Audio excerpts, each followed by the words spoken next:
പാലാ നഗരസഭയിലെ എയർപോർട്ട് വിവാദം പ്രേക്ഷകരൊക്കെ ഓർക്കുന്നുണ്ടാകും. ആ വിവാദം ഇങ്ങനെ കൂടുതൽ കടുക്കുകയാണ്. കേസിൽ CPMന്റെ ബിനു പുളിക്കക്കണ്ടത്തിനെതിരെ പോലീസിൽ പരാതി നൽകിയിരിക്കുകയാണ് ജോസ് ചീരാങ്കുഴി. എയർപോർട്ടിനോടുള്ള കൗതുകം കൊണ്ടാകാം എടുത്തതെന്ന് ജോസ് ചീരാങ്കുഴി പറയുന്നു. പാലാ നഗരസഭാ കൗൺസിൽ യോഗത്തിനിടെ ഏതാണ്ട് 30,000 രൂപ വിലയുള്ള എയർപോർട്ടാണ് മോഷണം പോയത്. എടുത്തുകൊണ്ട് പോയ ആൾ നശിപ്പിച്ച് കളയുവായ കാരണമാണ് ഞാൻ ഇത്രയും നാളും ആരോടും പറയാതിരുന്നത്. പോലീസുകാരോടും ഒന്നും അറിയത്തില്ലാത്ത പോലെ ഞാൻ നിൽക്കുക ചെയ്ത്. പോലീസുകാരോട് എൻ്റെ അടുത്ത് കാണിക്കുമെന്ന് ഞാൻ അവരോടും പറഞ്ഞില്ല. അത് ഒന്നെങ്കിൽ എന്നോട് എന്തെങ്കിലും ശത്രുത തോന്നിയിട്ട് എടുത്തുകൊണ്ട് പോയി, അല്ലെങ്കിൽ ആ സാധനത്തിനോടുള്ള ഒരു ആഗ്രഹം കൊണ്ട് പുള്ളി എടുത്തുകൊണ്ട് പോയി. പുള്ളിക്ക് അങ്ങനെ ഒരു ശീലം ഉണ്ടായിരുന്നെന്ന് വേണം പറയാൻ. അല്ലെങ്കിൽ അങ്ങനെ എടുത്തുകൊണ്ട് പോകേണ്ട കാര്യമില്ല. ഇതിനെക്കുറിച്ച് അറിവില്ലാഴുകയും പുള്ളിക്ക് അതിൻ്റെ അകത്ത് ഉണ്ടായിട്ടുണ്ട്.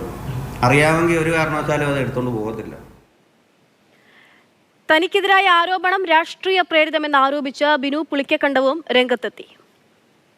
6 മാസങ്ങൾക്ക് മുമ്പ് ഇതുപോലൊരു ആരോപണം ഉണ്ട് എന്ന് വെളിച്ചത്ത് ആരോടും പറയാതെ പോലീസ് സ്റ്റേഷനിൽ ഒരു റെസിപ്റ്റ് വാങ്ങിച്ചു പോകുന്ന ഒരാൾ, അദ്ദേഹം പറയുന്നു എൻ്റെ വിവിധ ലൊക്കേഷനുകൾ ഇത് കാണിച്ചുവെന്ന്. അപ്പോൾ ഞാൻ ഒരു വെല്ലുവിളിച്ച് തന്നെ പറയുന്നു, ഒരു ഫോൺ കോള് അല്ലെങ്കിൽ എൻ്റെ നമ്പറുകളിൽ നിന്ന് ഇത് ഉപയോഗിച്ച് ആരെയെങ്കിലും വിളിക്കുകയോ ഇൻകമിംഗ് കോൾ എടുക്കുകയോ ചെയ്തു എന്നൊരു തെളിവ് അദ്ദേഹം ഹാജരാക്കട്ടെ. അല്ലാതെ അടിസ്ഥാനരഹിതമായ, ഞാൻ വീണ്ടും പറയുന്നു, ഇത് വലിയൊരു ഗൂഢാലോചനയാണ്.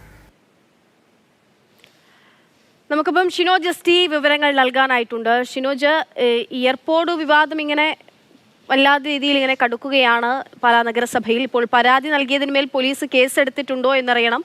ഒപ്പം തന്നെ ഈ ജോസ് ചീരാങ്കുഴി എയർപോർട്ടിനപ്പുറത്തേക്ക് വലിയ ആരോപണവും ഉന്നയിക്കുന്നുണ്ട്. ഇതൊരു ശീലമാണ് ബിനു പുളിക്കക്കണ്ടത്തിനെ എന്നൊക്കെ അദ്ദേഹം പറയുന്നുണ്ട്. എന്തൊക്കെയാണ് അവിടെ സംഭവിക്കുന്നത്? പക്ഷേ അക്ഷയ് സൂചിപ്പിച്ചതുപോലെ തന്നെ പാലാ നഗരസഭയിലെ എയർപോർട്ട് മോഷണമൊക്കെ ഇതിനോടകം തന്നെ ചർച്ചയായതാണ്. നേരത്തെ ഈ എയർപോർട്ട് ഒക്ടോബർ മാസത്തിൽ കാണാതായ ആ സമയത്ത് തന്നെ, അതായത് ഒക്ടോബർ 11 തീയതി ഇത് സംബന്ധിച്ച് തന്റെ എയർപോർട്ട് മോഷണം പോയി എന്ന തരത്തിൽ ജോസ് ചീരാങ്കുഴി ഒരു പാലാ പോലീസിന് പരാതി നൽകിയിട്ടുണ്ടായിരുന്നു. ആ പരാതിയുടെ ഒരു തുടർച്ചയായിട്ടാണ് ഇപ്പോൾ ഇന്ന് പാലാ പോലീസ് ജോസ് ചീരാങ്കുഴി ഒരു പരാതി നൽകിയിരിക്കുന്നത്. ഇതിൽ പറയുന്നത്, അന്ന് ഒക്ടോബർ 11 നൽകിയ പരാതിയിൽ പറഞ്ഞിരുന്നത് തന്റെ എയർപോർട്ട് മോഷണം പോയി എന്നതാണെങ്കിൽ, ഇന്ന് നൽകിയിരിക്കുന്ന പരാതിയിൽ പറയുന്നത് ആ എയർപോർട്ട് മോഷണം പോയത്, എടുത്തുകൊണ്ടുപോയത് പാലാ നഗരസഭയിലെ തന്റെ സഹ കൗൺസിലർമാരിൽ ഒരാളായ ബിനു പുളിക്കക്കണ്ടം ആണ് എന്നാണ് ഇന്ന് നൽകിയ പരാതിയിൽ പറയുന്നത്. അതായത് ഒരു മുന്നണിക്കകത്തെ മറ്റൊരു കൗൺസിലറുടെ പേര് പറഞ്ഞുകൊണ്ടാണ് ഈ പരാതി ഇപ്പോൾ നൽകിയിരിക്കുന്നത്. പാലാ പോലീസിൽ ഇന്ന് ഉച്ചയോടുകൂടിയാണ് ജോസ് ചീരാങ്കുഴി ഇത്തരത്തിലൊരു പരാതി നൽകിയിരിക്കുന്നത്. എന്തായാലും ഈ വിഷയത്തിൽ പോലീസ് അന്വേഷണം നടന്നാൽ മാത്രമേ എന്താണ് സംഭവിച്ചത് എന്ന തരത്തിലുള്ള കൃത്യമായ വിവരം പുറത്തു വരികയുള്ളൂ. കാരണം 6ഓളം തെളിവുകളും ഈ സംബന്ധിച്ച് ജോസ് പോലീസിന് നൽകിയിട്ടുണ്ട്. പ്രധാനമായും ബിനു പുളിക്കക്കണ്ടം സഞ്ചരിച്ച റൂട്ട് മാപ്പ് ഉൾപ്പെടെ നൽകിക്കൊണ്ടാണ് അദ്ദേഹം ജോസ് പോലീസിന് പരാതി നൽകിയിരിക്കുന്നത്.